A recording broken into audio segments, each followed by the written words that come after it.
Assalamualaikum warahmatullahi wabarakatuh. Perkenalkan, nama saya Muhammad Widodo dengan NIM 2003 21100042, kelas Agribisnis A. Di sini saya akan menjelaskan mengenai negosiasi, lobby, dan juga diplomasi untuk tugas negosiasi advokasi bisnis. Untuk pengertian negosiasi dan konsep negosiasi, untuk pengertian dari negosiasi yaitu teknik tawar-menawar yang juga sangat menentukan keberhasilan mencapai kesepakatan dalam negosiasi.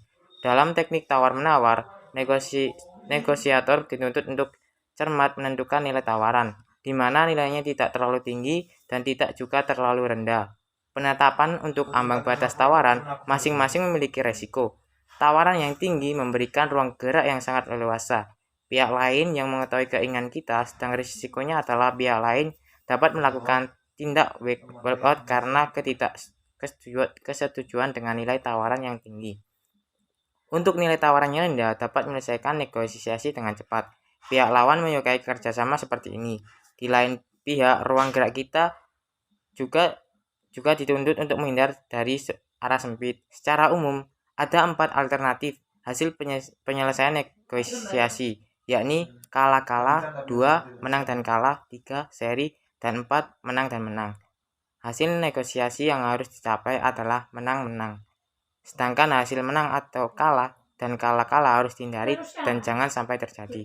Untuk konsep negosiasi adalah dialog antara dua orang atau lebih yang dimaksudkan untuk mencapai pemahaman, menyelesaikan perbedaan atau mendapatkan keuntungan dalam hasil dialog.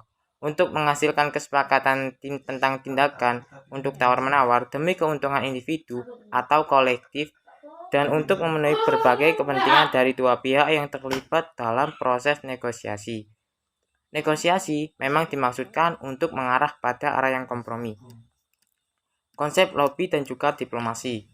Konsep lobby adalah hak setiap warga negara atau kelompok kepentingan untuk mengajukan petisi kepada pemerintah atau Kongres dan memberikan informasi yang dirancang untuk mempengaruhi bagian atau menggagalkan undang-undang. Definisi lobby yang lain adalah upaya yang sengaja untuk mempengaruhi keputusan politik melalui berbagai bentuk advokasi yang diarahkan pada pembuat kebijakan atas nama orang lain, organisasi, atau kelompok. Konsep diplomasi merujuk pada aktivitas politik yang dilakukan oleh para aktor untuk mengejar tujuannya dan mempertahankan kepentingan melalui negosiasi, tanpa menggunakan kekerasan, propaganda, atau hukum. Diplomasi terdiri dari komunikasi sejumlah pihak yang didesain untuk mencapai kesepakatan. Diplomasi dalam hubungannya dengan politik internasional adalah seni yang mengedepankan kepentingan suatu negara dalam hubungannya dengan negara lain.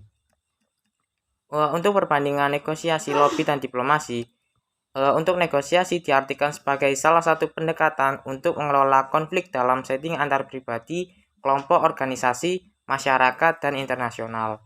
Negosiasi dimaksudkan untuk mengurangi perbedaan di antara ketidakcocokan dan berakhir dengan sebuah kesepakatan.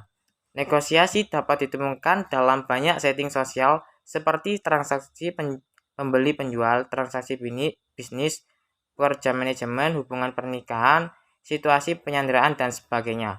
Pendekatan komunikatif pada negosiasi berfokus pada elemen interaktif dalam proses negosiasi seperti simbol, pesan, dan bahasa yang digunakan untuk menyusun rencana, membingkai masalah, dan membujuk orang lain dalam proses mencapai kesepakatan.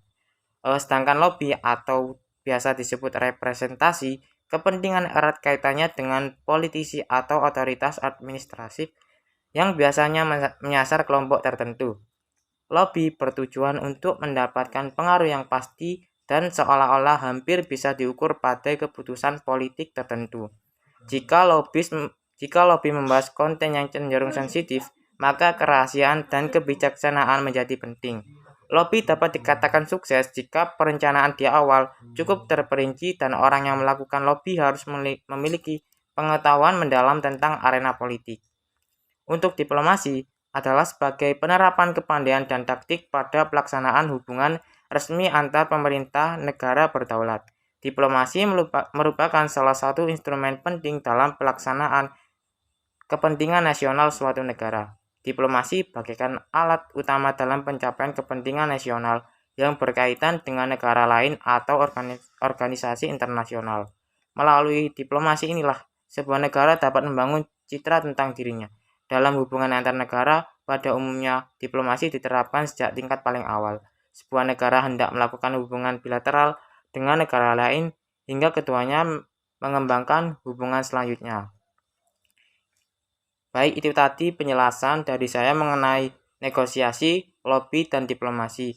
Cukup sekian, apabila ada salah kata mohon dimaafkan. Wassalamualaikum warahmatullahi wabarakatuh.